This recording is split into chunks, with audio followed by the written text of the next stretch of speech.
Ciao a tutti ragazzi e come al solito bentornati sul canale. Spero abbiate passato un bel sabato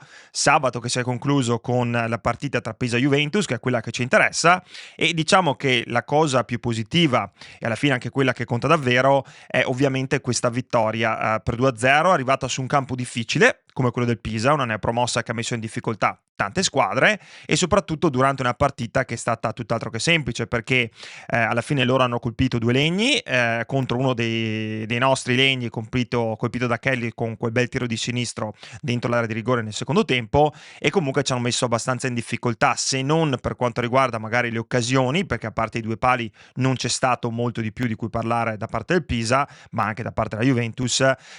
più che altro per una partita che ormai sembrava nel secondo tempo essere avviata a uno di quei pareggi classici che poi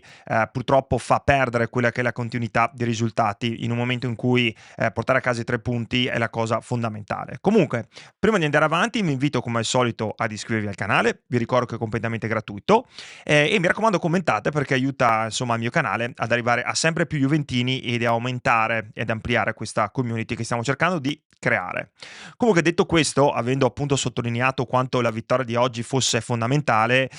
mi permetto di dirlo chiaramente, voglio anche essere onesto, è stata una partita brutta. Una partita brutta, io prima avevo visto quella della Lazio che è stata una partita molto brutta e devo dire che anche la Juventus oggi si è abbastanza superata. Si sono visti purtroppo alcuni passi indietro rispetto alle gare,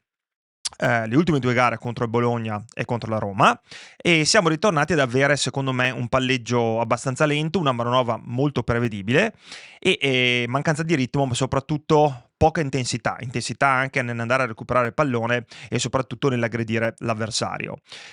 Oggi avevamo chiaramente un giocatore importante assente, che se ne dica, perché Conceição è un calciatore che in questo modo, in questa formazione è importantissimo, e non mi ha convinto sinceramente la scelta di Spalletti di schierare Kopp in quella posizione da dietro le punte, anche perché negli ultimi 2 anni l'abbiamo già visto un bel po' di volte occupare quella zona del campo e il risultato mi sembra che sia stato sempre quello, cioè è una situazione di apatia perché Kopp non è un calciatore che va a puntare l'uomo, Kopp è un calciatore più di incursione e in questo momento secondo me fa fatica un po' a fare anche quello. Non voglio portare un dito su un calciatore che ormai è in difficoltà,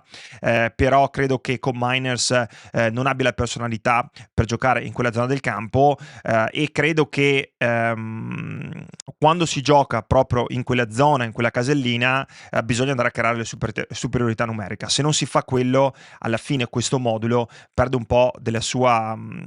efficacy, si dice in inglese, che è efficacia. A mio parere poi c'è da dire che Spalletti chiaramente è corso a ripari nel secondo tempo, e l'ingresso di Zegrova con l'arretramento poi di Kopp, che è andato un po' a prendere la posizione di Locatelli, ha chiaramente cambiato la partita, perché il giocatore kosovaro Edon attacca sempre l'uomo, costringe l'avversario a raddoppio e soprattutto apre degli spazi per delle imbucate, per dei palloni filtranti. Scusate, anche Zegrova è stato molto impreciso in alcune situazioni, e capisco anche perché onestamente Spalletti faccia fatica a schierarlo dal primo minuto come magari in una situazione ideologica o perfetta, quando manca Conceição. Chiaramente il sostituto dovrebbe essere Zegrova, però è evidente che il calciatore non abbia ancora una condizione sufficiente e che la sua interpretazione della fase difensiva sia troppo carente. Ci sono momenti, soprattutto quando magari si perde il pallone o magari si fa una scelta sbagliata, in cui abbiamo visto Zegrova, soprattutto nella nostra tre quarti, cercare di andare a recuperare il pallone solo il 50% delle volte, anzi in qualche situazione farsi passare proprio l'avversario palle piedi vicino, senza nemmeno cercare di andare a creare comunque a impostare un'azione difensiva, e questo secondo me è un qualcosa che nel calcio moderno è un po' difficile da assorbire, soprattutto in una situazione dove la partita era ancora abbastanza aperta, è rimasta aperta fino praticamente al raddoppio di Ildiz sul finale. Sapevamo che queste partite, soprattutto compresa quella di oggi, sarebbero state complesse, cioè vengono da questo filotto di 2 partite contro squadre della parte sinistra e alta della classifica come il Bologna e la Roma, e ci sono i rischi quando si va a giocare contro squadre come quella di oggi, come quella con la partita contro il Pisa, di non entrare in campo con la stessa fame, con la stessa voglia, non perché non sia una partita di cartello, non credo che sia questo il motivo, ma proprio perché dal punto di vista mentale si rischia di avere un po' di rilassamento rilassamento. E credo che per l'appunto oggi il problema più grosso sia stato, nonostante, ripeto, la formazione che secondo me non è stata azzeccata da Spalletti, però sia stato soprattutto l'atteggiamento. Un atteggiamento che forse, se viene unito alla mancanza di giocatori in mezzo al campo che si prendono le responsabilità di rischiare una giocata di livello e di aggiungere qualità, beh, le due cose diventano un po' una ricetta difficile da digerire. Se a tutto questo aggiungiamo anche la posizione di Cobb Miners lì proprio di fianco, diciamo, al Diz, dietro l'unica punta open da, credo che andiamo un po' a tirarci le zappa sui piedi, perché non voglio essere troppo polemico, però credo che arrivati a questo punto un calciatore come Cobb Miners, costato 60 milioni, quest'estate, cioè l'estate prossima, dovrà la Juventus prendere in seria considerazione l'idea di probabilmente cedere con Miners e andare a cercare un calciatore che possa veramente aumentare la qualità lì in mediana. Anche perché, se pensate che abbiamo anche Thuram che molto spesso gioca a corrente alternata, cioè fa vedere delle cose positive e negative anche nella stessa partita, a volte sembra come essere connesso e sconnesso troppo facilmente, beh, quello diventa problematico, perché poi abbiamo il solo Locatelli, che per quanto possa essere criticato, però mi sembra che anche oggi abbia dato quantomeno tanta quantità nella fase proprio di recupero dei palloni. E aggiungo anche che un calciatore come Thuram, che gioca in una parte di campo dove ci si trova molto spesso ad avere lo spazio aperto per riuscire ad arrivare al tiro, beh, credo che quello sia il fondamentale, forse peggiore del giocatore francese, ricordandoci insomma calciatori come Pogba, suoi connazionali lì in mezzo al campo. Beh, mi sembra che Thuram dal punto di vista del tiro faccia una fatica forse anche un po' troppo elevata per un calciatore che poi va a giocare in Serie A. Poi c'è sempre il discorso di Cambiaso, che è ancora troppo impreciso ed evanescente, tanti errori, scusate, in fase di impostazione, e anche leggerezze che raccontano di un giocatore ancora in difficoltà, ma soprattutto di un calciatore che fa molta fatica ad essere costante dal punto di vista del rendimento. Secondo me è un passo indietro anche da parte di Cambiaso rispetto alle ultime due partite,